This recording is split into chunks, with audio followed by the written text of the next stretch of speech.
everyone, this is Dr. Mariam Narona. So far, we have taken a look at the meaning and definition of partnership. We've also taken a look at essential features of a partnership, miscellaneous features of a partnership. We've discussed the true test of partnership, and we have spoken about the different types of partnerships. Now, in this video, we'll be discussing types of partners. All of us are aware that when we have rights, we also automatically have certain duties. And in this video, we'll be discussing duties of partners in a partnership firm. This is Dr. Mariam Narona.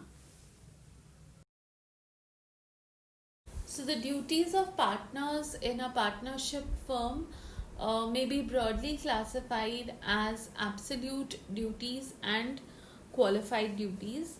Now, absolute duties are imposed by the provisions of the law, and they cannot be changed in any way, even by virtue of a contract between the partners, which could be contrary to these, because they are provisions of the law. They remain, they cannot be changed. Whereas qualified duties are provided by the Indian Partnership Act 1932, but they could be changed subject to a contrary contract between the partners. So these duties, qualified duties, may be mutually decided between the partners through an agreement.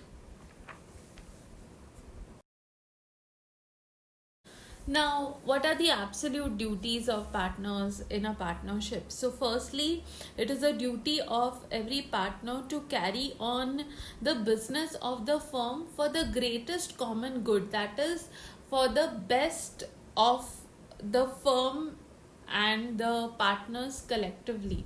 So, whatever actions are performed in the context of business of the firm, they should be carried out to the greatest common advantage of all the partners.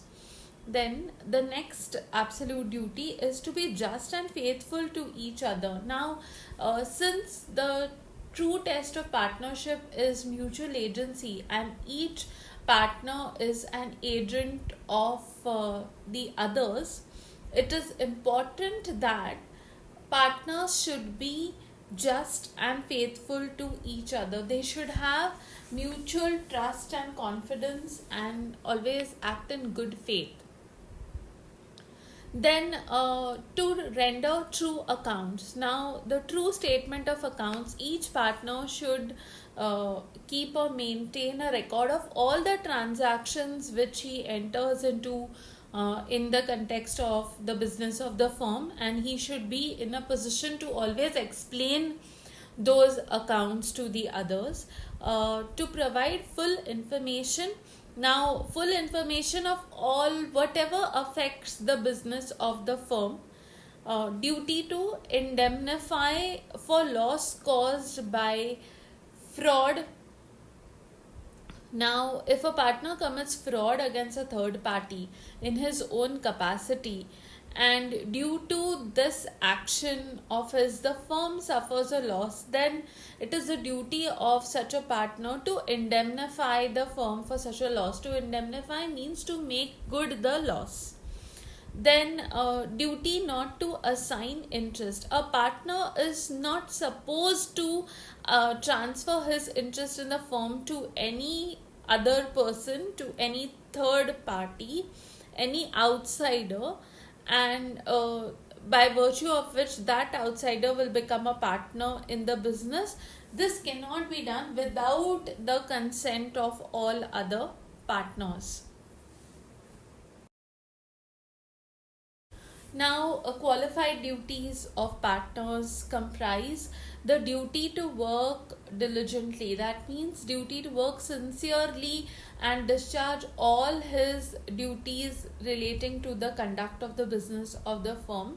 But in case of a dormant partner, this won't apply, because a dormant partner is not going to actively work in the firm. Then duty not to receive remuneration. Now, this is of course subject to contract between the parties. A partner may be entitled to receive remuneration for carrying out some work related to the conduct of the business, but it is not necessary. Then duty to share losses equally. Now, this may not be the case in case of partners in profits only, but otherwise partners should be sharing losses equally. Then duty to indemnify the firm for willful neglect. Now, willful neglect means where deliberately the partner has been careless and neglected his duties towards the firm, due to which the firm may have suffered some loss and due to his negligence, and so the partner would have to indemnify the firm for such an action. Then to use the firm's property exclusively for the firm, where a partner is required to use any property of the firm for the business of the firm, not for his own personal use. And if at all he does, then he has to compensate the firm for that. Like if a car is registered in the name of the firm and the partner uses it for his own personal travel purposes, then he has to pay the amount at least of the fuel, whatever was paid to the driver for use of that car, to the firm. Then duty to account for personal profit. Supposing the partner makes some personal profit from any transaction of the firm or from the use of property of the business, then he has to account for that profit and he has to repay it to the firm.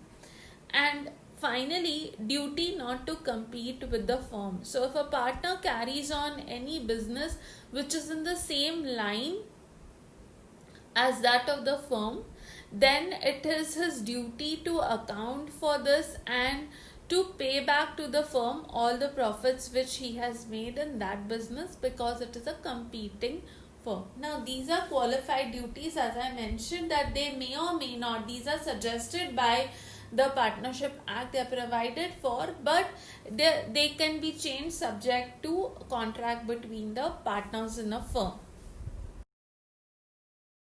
So far we have discussed definition of partnership, essential features of partnership, miscellaneous features of partnership, true test of partnership, types of partnerships, and types of partners. Next, we'll be taking up rights of partners. Thank you for listening. So that was all relating to duties of partners in a firm. Thank you for watching.